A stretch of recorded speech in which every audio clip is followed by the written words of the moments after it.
Mitchell Craig, un jeune homme habitant dans les campagnes du Montana, hérite de la vieille voiture de son père, qui était constamment la cible des plaisanteries de ses frères. Mais soudainement, un secret extraordinaire est révélé à propos de cette voiture.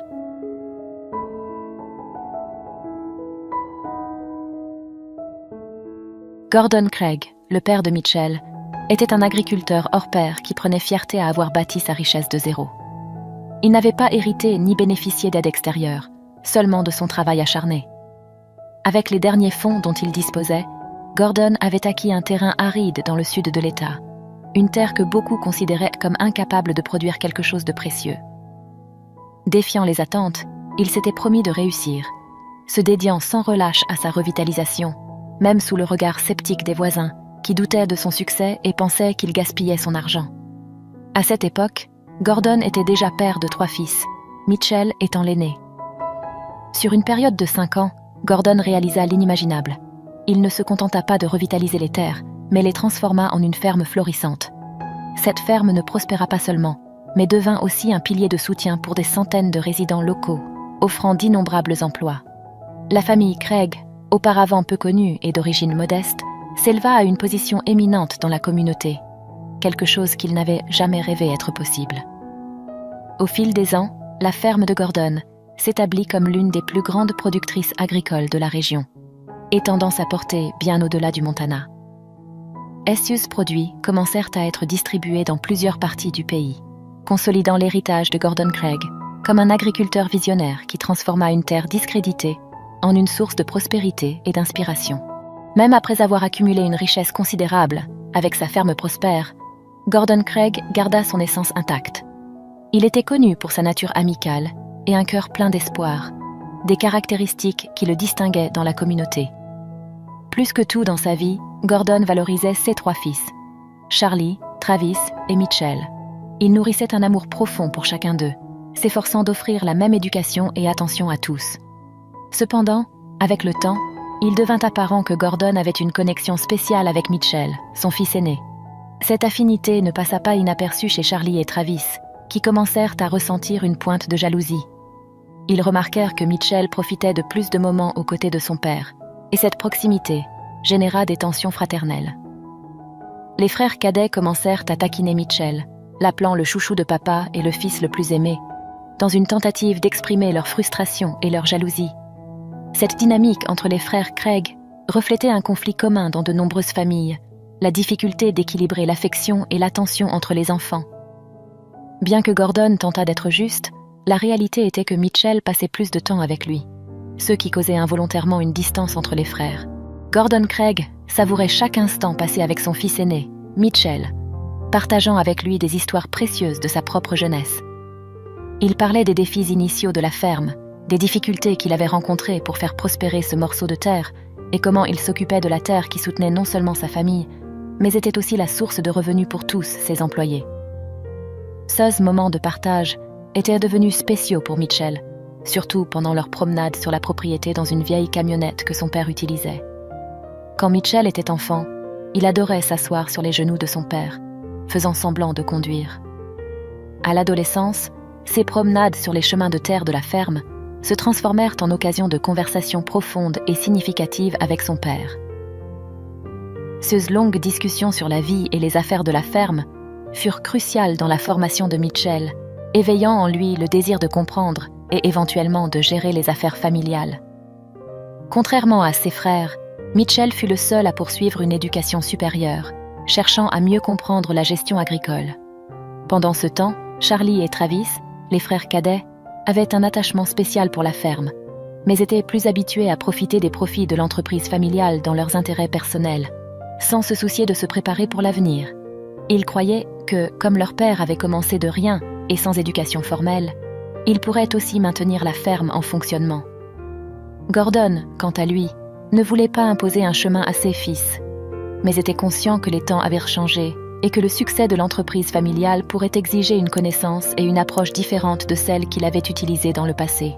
Gordon, toujours connu pour sa robuste santé, commença à ressentir le poids de l'âge avancé, avec l'énergie et la vigueur diminuant progressivement. Dans un moment critique, il fit face à une maladie grave qui le laissa affaibli pendant presque un mois. Cette expérience le fit reconnaître la réalité d'être un agriculteur plus âgé et la nécessité de planifier l'avenir. Ainsi, Gordon appela son avocat de confiance, Lucas Reynolds, pour organiser son testament, avec le ferme dessein d'assurer un avenir tranquille et stable pour ses fils, libres des adversités qu'il avait affrontées dans sa jeunesse. Dans le testament, Gordon décida que Charlie, son plus jeune fils, hériterait de la ferme, avec son vaste élevage de bétail et de volailles, ainsi que quelques parcelles de terre prêtes pour de futures cultures.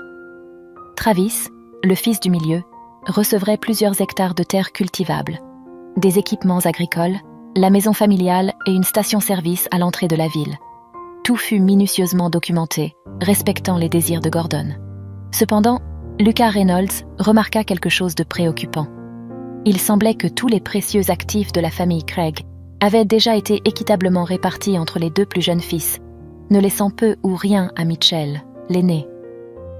L'avocat supposa que Gordon possédait d'autres biens inconnus, tels que des propriétés internationales ou des investissements en actions, qui seraient destinés à Mitchell. Toutefois, cette supposition s'avéra incorrecte. De manière surprenante, le seul bien que Gordon avait réservé pour son fils aîné était une très vieille voiture, un véhicule qu'il avait acquis au bord d'une route le jour même où il avait rencontré la mère des garçons. Cette voiture, bien que vieille et apparemment sans valeur significative, avait une signification spéciale, représentant un jalon important dans l'histoire personnelle de Gordon Craig. Mitchell avait toujours un attachement spécial pour les véhicules de la ferme. Il possédait un talent naturel pour la mécanique et une passion pour la conduite, se sentant vivant en entendant le rugissement des moteurs. Parmi ces véhicules, il y avait une vieille voiture d'une immense valeur sentimentale pour la famille, qui était inutilisée et gardée dans l'un des hangars de la propriété. Son père, Gordon, croyait fermement que Mitchell, avec ses connaissances et ses compétences, serait capable de restaurer la voiture et de la ramener à son ancienne gloire. Lucas Reynolds, l'avocat de la famille, préoccupé par d'éventuels conflits, interrogea Gordon sur sa décision de laisser la majeure partie de sa richesse à Charlie et Travis, tandis que pour Mitchell, il ne réservait que la vieille voiture endommagée. Gordon, avec un sourire sur le visage, confirma que c'était sa volonté définitive et immuable. Lucas espérait peut-être que cela soit une plaisanterie et que Gordon révélerait une autre situation pour Mitchell. Cependant, à sa surprise, Gordon et sa femme signèrent officiellement le document avec cette répartition des biens. Ainsi, il devint clair que la décision de Gordon était sérieuse et reflétait ses véritables intentions pour l'avenir de ses fils. Lucas Reynolds, bien qu'affronté à une situation hautement atypique, reconnut que son rôle en tant qu'avocat n'incluait pas de juger les décisions de ses clients. Par conséquent, il organisa tous les documents nécessaires, les garda soigneusement dans un coffre-fort dont lui seul connaissait la combinaison. Avec des années d'expérience dans le domaine, Lucas avait déjà été témoin de nombreux choix inhabituels, mais celui-ci en particulier le laissa perplexe. Il ne pouvait comprendre comment Gordon Craig, un homme gentil et sage, opterait pour une répartition des biens si inégale entre ses fils. Lucas savait que Mitchell se sentirait blessé et perplexe en lisant le testament, et cela pourrait enflammer un conflit familial. Lucas se demandait constamment quelle était la véritable raison derrière la décision de Gordon. 3 ans s'étaient écoulés, et la famille Craig avait subi 2 grandes pertes. Tout d'abord, le décès de l'épouse de Gordon, un événement qui les avait profondément ébranlés tous. Ensuite, 1 an plus tard, il quitta également ce monde. L'âge avancé avait déjà affaibli sa santé, mais c'était la perte de son épouse qui avait vraiment impacté son esprit et accéléré son déclin. Cette perte avait marqué profondément la famille Craig, laissant un vide immense et défiant les frères de faire face à un avenir sans la présence de leurs parents. Gordon Craig avait eu l'occasion de faire ses adieux à ses fils avant de mourir, mais l'atmosphère entre eux était mitigée. Charlie et Travis, qui avaient passé des mois à anticiper l'inévitable, étaient conscients de la difficulté que leur père rencontrait pour se remettre. Secrètement, ils étaient impatients d'hériter de la considérable fortune familiale. Mitchell, contrairement à ses frères, gardait l'espoir que son père puisse surmonter la maladie et vivre encore quelques années. Cependant, contre ses attentes, Gordon décéda, laissant Mitchell profondément ébranlé plus que les autres, en raison de sa relation étroite avec son père. Durant les derniers mois de la vie de Gordon, Mitchell avait même interrompu ses études universitaires, à seulement 1 semestre de l'obtention de son diplôme, pour prendre soin de son père alité.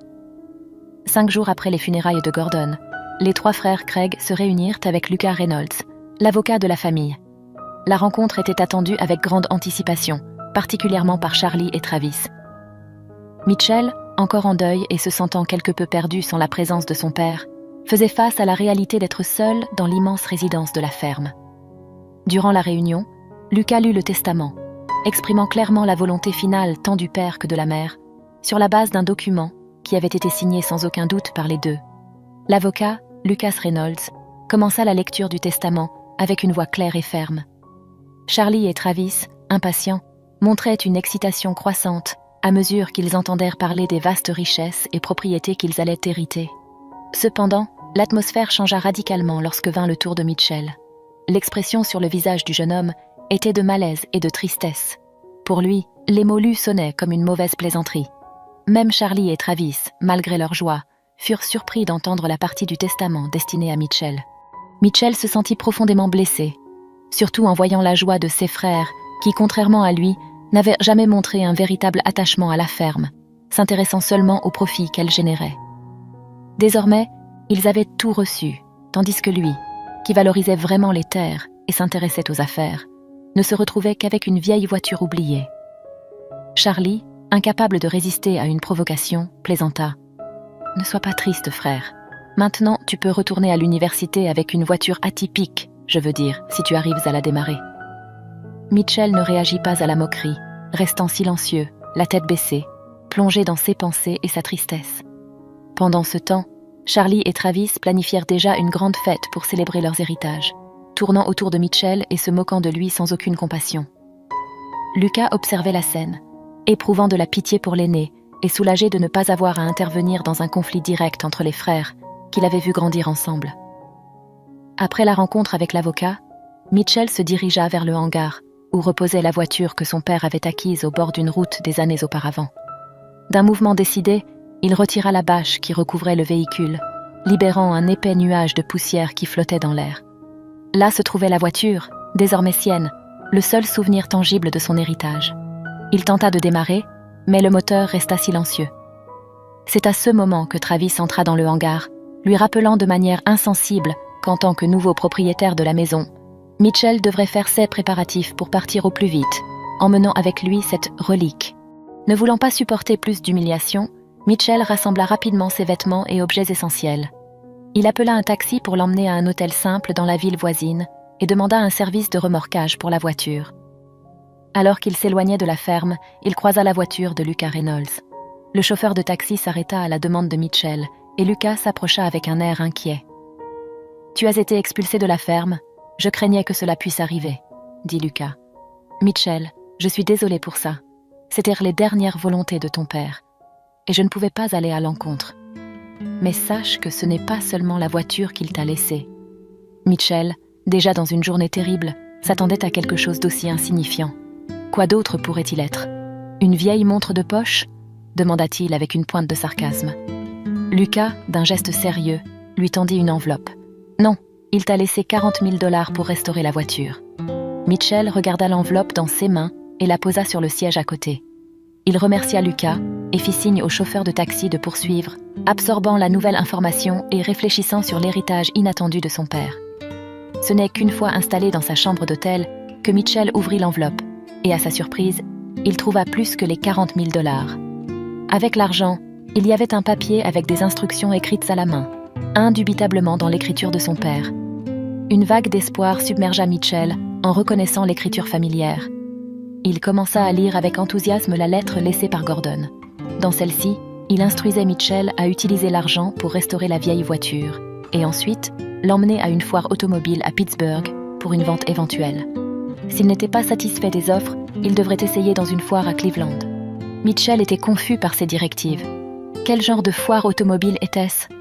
Son père, dans ces derniers jours, avait-il perdu le sens de la réalité?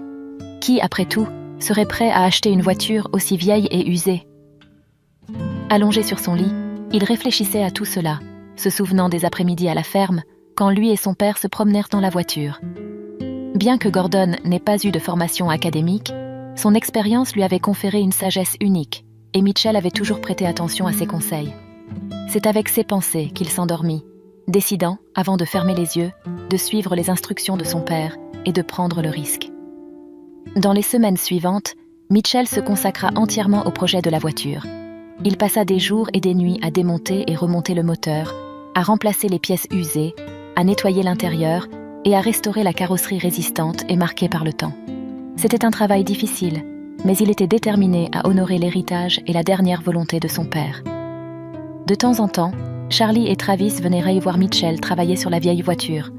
Ils le provoquaient, suggérant qu'il devrait abandonner le projet. Avec les 40 000 $ qu'il avait reçus, Mitchell pourrait facilement acheter une voiture plus moderne et éviter tout ce travail inutile. Mais si le chouchou de papa préfère gaspiller de l'argent et rester avec cette épave, soit, se moquait Charlie.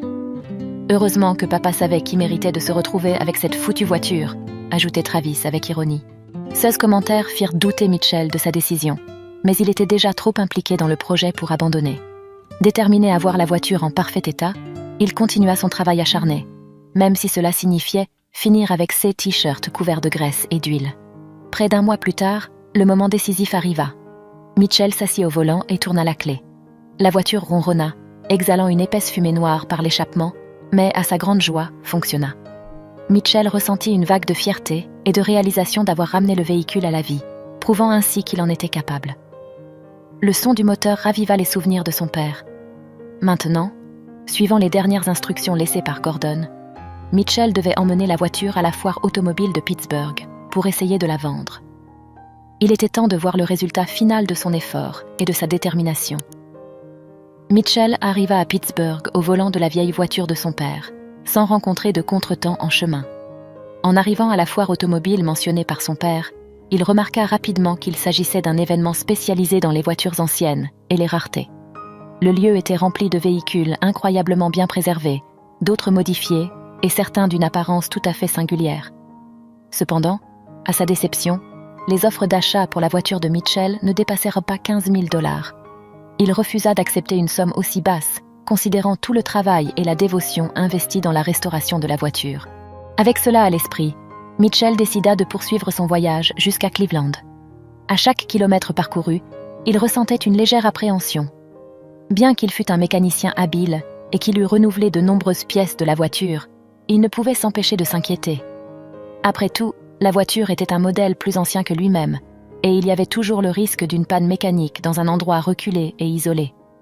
Heureusement, le moteur reconditionné se révéla fiable, et Mitchell arriva à la foire de Phoenix sans encombre. Dès son entrée, il remarqua que sa voiture attirait l'intérêt de nombreux présents. Là, il rencontra des collectionneurs enthousiastes et des millionnaires qui admirèrent le véhicule, le décrivant comme un véritable classique américain, et une merveille pour les amateurs de l'histoire automobile des États-Unis. Ce qui impressionna le plus Mitchell durant l'événement fut la vente aux enchères de la voiture qu'il avait restaurée. L'offre initiale était déjà surprenante, commençant à 120 000 $. Mais ce qui suivit fut encore plus extraordinaire. Les offres augmentèrent progressivement, passant par 600 000 $ et dépassant l'impressionnante marque d'1,5 million. Lorsque les offres atteignirent 4 millions de $, Mitchell pouvait à peine croire que la voiture qu'il avait conduite pendant si longtemps était en fait un trésor ambulant. Le point culminant survint lorsqu'un collectionneur passionné offrit un incroyable 6 millions de $ pour la voiture du père de Mitchell. C'était une somme qui dépassait tout ce que Mitchell aurait pu imaginer. Avec cette fortune, il pouvait acheter tout ce que ses frères, Charlie et Travis, avaient hérité, et il resterait encore de l'argent. Mitchell fut intrigué, se demandant pourquoi son père n'avait jamais mentionné la véritable valeur de la voiture. Mais en y réfléchissant, il comprit la raison. Son père avait laissé le bien le plus précieux et secret justement à lui. Gordon Gregg savait que seul Mitchell aurait la patience et la dévotion pour restaurer la voiture sans avoir idée de sa valeur réelle. C'était une façon de récompenser le fils qui était prêt à investir du temps et des efforts dans quelque chose qui, à première vue, ne semblait pas valoir la peine. Avec la fortune obtenue de la vente de la voiture, Mitchell transforma sa vie. Il investit dans l'achat d'une nouvelle résidence, termina son dernier semestre à l'université et lança sa propre entreprise. Il ne fallut pas longtemps pour qu'il trouve l'amour, se marie et accueille sa fille, qu'il nomma Sarah. Pendant ce temps, Charlie et Travis restaient ignorants de l'origine de la richesse soudaine de Mitchell. Eux, d'autre part, faisèrent face à de sérieuses difficultés dans la gestion des affaires héritées de la famille. Luttant contre des problèmes financiers, ils furent forcés de licencier des employés et de vendre une partie des terres pour régler des dettes bancaires. En seulement 2 ans, ce qui était autrefois un héritage prospère des Craig était au bord de la ruine. C'est alors que Lucas Reynolds, l'avocat de la famille, intervint avec une offre pour acheter toutes les terres et affaires restantes des Craig. Bien que la somme proposée ne fût pas idéale pour Charlie et Travis, l'urgence de leur situation financière les conduisit à accepter la proposition. Ainsi, ils se retrouvèrent à accepter une affaire qui, bien qu'elle ne fût pas ce qu'ils espéraient, était nécessaire face aux circonstances difficiles qu'ils rencontraient. Lorsque Charlie et Travis quittèrent la ferme pour la dernière fois, ils croisèrent Mitchell. Avec un ton de surprise, ils informèrent qu'ils avaient revendu la propriété. « Puisque tu es ici, profite et dis au revoir à notre ferme, car elle vient d'être vendue, » dit Charlie. Mais à la surprise de tous, Mitchell dit « Oui, je sais, je suis l'acheteur. » Les frères cadets furent stupéfaits et ne pouvaient pas croire aux paroles de Mitchell. « Je suis votre frère aîné et je vous aime beaucoup, mais malheureusement, vous deux n'avez pas la capacité de prendre soin du bien le plus précieux de notre famille. Alors, prenez l'argent que je vous ai donné et utilisez-le avec prudence et sagesse, » dit Mitchell à ses 2 frères cadets. La ferme qui appartenait autrefois à la famille Craig devint le nouveau foyer de Mitchell, de sa femme et de sa fille, Sarah.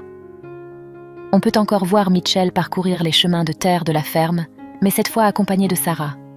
Il se consacre à élever sa fille avec le même amour et la même attention que son père lui a donné, perpétuant l'héritage de soins et de dévouement familial. Et si vous avez aimé cette histoire, la prochaine vidéo qui apparaît sur votre écran va sûrement vous émouvoir aussi. N'oubliez pas de vous abonner à la chaîne, de laisser votre j'aime et d'activer la cloche des notifications pour ne manquer aucune de nos prochaines vidéos. Je vous souhaite tout le meilleur dans votre vie et à la prochaine pour une autre histoire émouvante.